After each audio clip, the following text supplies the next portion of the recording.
যারা কক্সবাজার থেকে মহেশখালী একদিনের ট্যুর প্ল্যান করছে তাদের জন্য আজকে আমার এই ভিডিওটি। কক্সবাজার থেকে সোজা চলে আসবেন ১ নম্বর গেটে। এখান থেকে ১ নম্বর গেটে ঢোকার প্রবেশ পথে আপনাকে ২০ টাকা প্রবেশ ফি দিতে হবে এবং প্রবেশ ফি দিয়ে এই ঘাটে চলে আসবেন। ঘাটে এসে ৮০ টাকা দিয়ে স্পিড বোট করে আপনি চলে আসতে পারবেন মহেশখালীতে। আর একটি স্পিড বোটে ১১ জন হয়। আপনি যদি ইচ্ছে করেন তাহলে ট্রলারযুক্ত যে নৌকাগুলো আছে সেগুলো দিয়ে আপনি আসতে পারেন, বাট নৌকাগুলো দিয়ে একটু সময় একটু বেশি লাগে। বাট আমি আপনাকে বলবো স্পিড বোট দিয়েই আসার জন্য খুবই দ্রুত আসতে পারেন, যেহেতু আমাদের একদিনের ট্যুর প্ল্যান। সো এই দ্বীপটি আমাদেরকে পার হতে হবে মহেশখালী যেতে হলে। আর এই মহেশখালী আমরা পৌঁছে যাব স্পিড বোট দিয়ে মাত্র ২০ থেকে ২৫ মিনিটে। আর এই ২০ থেকে ২৫ মিনিট আপনি বুঝতেই পারবেন না কখন চলে গিয়েছে, কারণ এত সুন্দর একটি দ্বীপ এবং নীল জল এবং সাথে আছে সবুজ অরণ্য, অসাধারণ একটি দৃশ্য। এখানে এসে আপনি সুন্দরভাবে একটি ঘাটে চলে আসবেন। এই ঘাটে এসে আপনি একটি নিয়ে নেবেন অটো অথবা অটো রিক্সা। যদি দুজন হন তাহলে অটো রিক্সাই আমি বলবো আপনার জন্য পারফেক্ট, কারণ ৫০০ থেকে ৫৫০র মধ্যে একদিনের জন্য নিয়ে নিতে পারবেন। মহেশখালীতে যতগুলো প্লেস আছে ঘোরার মতো আপনাকে সবগুলো ঘোরাবে। আর যদি সিএনজি অথবা বড় অটোগুলো নিতে নেন তাহলে ৮০০ থেকে ১০০০ টাকা আপনাকে পে করতে হবে। সো যদি দুজন হন তাহলে অটো রিক্সাই আপনার জন্য বেটার। আর দেখতে পাচ্ছেন বৃষ্টি কত সুন্দর এবং তার আশেপাশটাও অনেক সুন্দর। এবং যদি আপনার অটো ড্রাইভারটা যদি একটু স্মার্ট হয় তাহলে সে আপনাকে অনেক কিছু দেখাবে। যে দেখতে পাচ্ছেন মহেশখালী শহরের ভিতরে ঢুকতে কত সুন্দর মাছের বাজার, একদম এই মাছগুলো একদম টাটকা। আমাকে অটো ভাইয়া বলতেছে যে মাছগুলো খুবই টাটকা, একদম সকালে ধরে নিয়ে আসছে এবং ছোট ছোট মাছ আছে, বড় মাছ, অনেক রকমের মাছ আছে। আর পাশে আছে আসলে প্রকৃতির দৃশ্য ভীষণ সুন্দর, খুবই বিশাল বড় একটি পুকুর। এই পুকুরে নাকি ৫ থেকে ৬ কেজি পর্যন্ত মাছ হয়ে থাকে আর লাল শাপলা ফুটে আছে, খুব অপরূপ একটি দৃশ্য।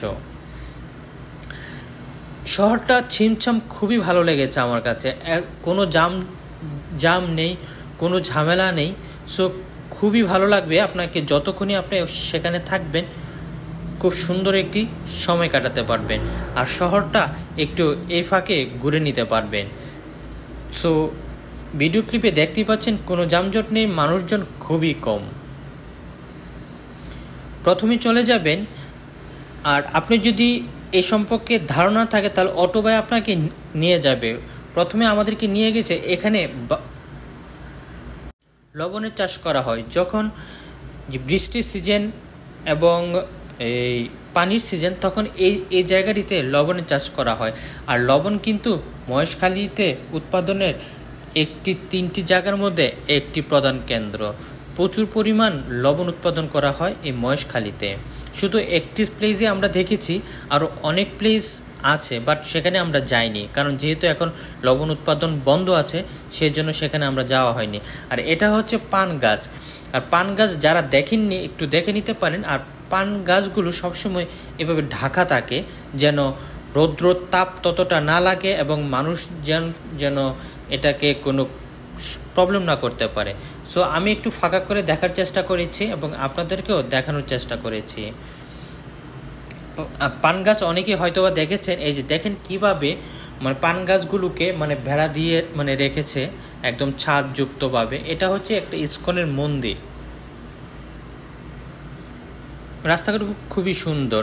সেখানে পান গাছ দেখে আমরা চলে আসবো শুটিং ব্রিজে। শুটিং ব্রিজে এখানে আসলেই বিশাল সমুদ্র দেখতে পারবেন এবং অরণ্যগুলো দেখতে পারবেন, গাছগুলো দেখতে পারবেন, বিশাল জায়গা।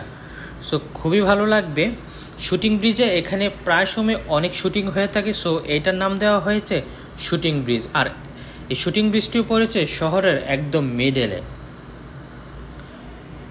যেদিকে তাকাবেন সেদিকে গাছ আর জল দেখতে পাবেন। আর এখানে ছবি তোলার জন্য একটি পারফেক্ট একটি জায়গা। আপনি অনেক সুন্দর সুন্দর এখানে ছবি তুলতে পারবেন। শুটিং ব্রিজের পরে চলে আসতে পারবেন আদিনাথ মন্দিরে। আদিনাথ মন্দিরটি একটি খুবই পুরনো মন্দির। সো যারা এখানে পুজো দিতে চান এখান থেকে আপনারা ফুল ফল সব কিছু কিনে নিয়ে যেতে পারবেন। শ্রী শ্রী আদিনাথ মন্দির মহেশখালী।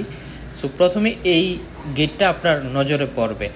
সো গেট থেকে মেন গেট থেকে অনেক দূরে হচ্ছে মন্দিরটি, আর মন্দিরটি অনেক উপরে প্রতিস্থাপন করা হয়েছে। সো মহেশখালী প্রবেশ করতে অবশ্যই আপনাকে জুতো খেলে ভিতরে ঢুকতে হবে। আর ঠিক মেন গেট থেকে অনেক দূরে হচ্ছে মহেশখালী যে মেন মন্দিরটি, আদিনাথ মন্দিরটি। এখানে ঐতিহাসিক পটভূমি অনেক কিছু দেওয়া আছে, আসলে এত সময় নেই যে পড়ার মতো। আর এই মহেশখালী যে আদিনাথ মন্দিরটি আছে এই পাশ থেকে যে চারদিকটা দেখতে অসম্ভব সুন্দর লাগে, কেন চারিদিকে হচ্ছে পানি এবং গাছ। আর এই মহেশখালী দ্বীপটি কক্সবাজার জেলার একটি উপজেলা। এই উপজেলাটি 1559 সনে তো দেখতেই পাচ্ছেন কতটুকু দূরে মেন মন্দিরটি। আপনি যে ইচ্ছা করেন সেখানে গিয়ে পুজো দিয়ে আসতে পারেন, এবং অনেকগুলো মন্দিরের রুম আছে, ওখানে থাকার ব্যবস্থা আছে, যদি আপনি চান তাহলে থাকতেও পারবেন। আর এই বিস্তারিত যে আদিনাথ মন্দির শুটিং ব্রিজ সম্পূর্ণ ভিডিও আমি পাট করে নিয়ে আসব। সো আমি বিস্তারিত তখন বলবো যে আদিনাথ মন্দিরের ঐতিহাসিক কাহিনী এবং শুটিং ব্রিজের ঐতিহাসিক কাহিনী সব কিছু আমি আস্তে আস্তে পরের ভিডিওতে তুলব।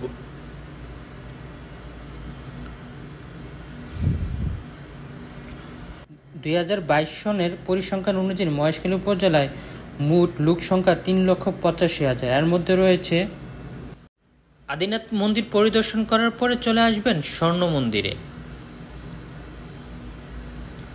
এখন আমি আছি স্বর্ণ মন্দিরের কাছে, আর স্বর্ণ মন্দিরটি দেখতেই পাচ্ছেন কত সুন্দরভাবে সাজানো হয়েছে। আর ঠিক আমি যেদিন গিয়েছিলাম সেদিন একটি অনুষ্ঠান ছিল বলে আরও সুন্দরভাবে সাজানো হয়েছে।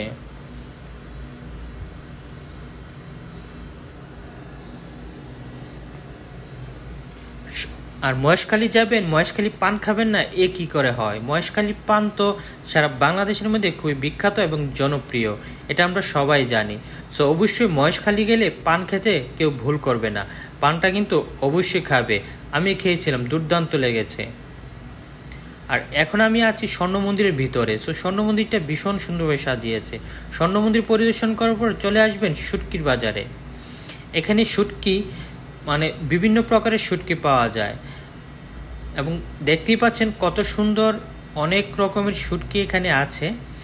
সো শুটকি বাজার নিয়ে আমার একটি ভিডিও আসবে, অবশ্যই ভিডিওটি সম্পূর্ণ দেখবে।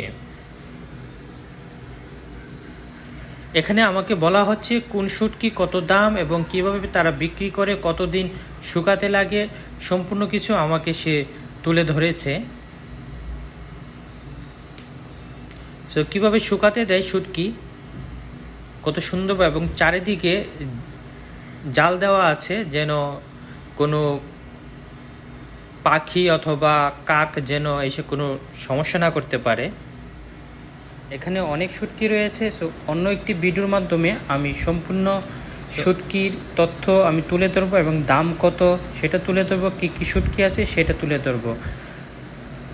আজ এই পর্যন্তই। সবাই ভালো থাকেন, সুস্থ থাকেন। এই সবগুলো স্থান পরিদর্শন করার পর আপনারা আবারও ঠিক স্পিডবোট অথবা নৌকা করে আবারও রওনা দিবেন সেই কক্সবাজারের উদ্দেশ্যে। ঠিক একই টাকা নিবে, 80 টাকা করে। তো আশা করি সবাই ভিডিওটি ভালো লেগেছে, এবং কক্সবাজারে কি কি প্লেস আছে ঘোরার জন্য সেটা আমি তুলে ধরার চেষ্টা করেছি। সবাই ভালো থাকবেন, সুস্থ থাকবেন। আবার কথা হবে অন্য একটি ভিডিওতে।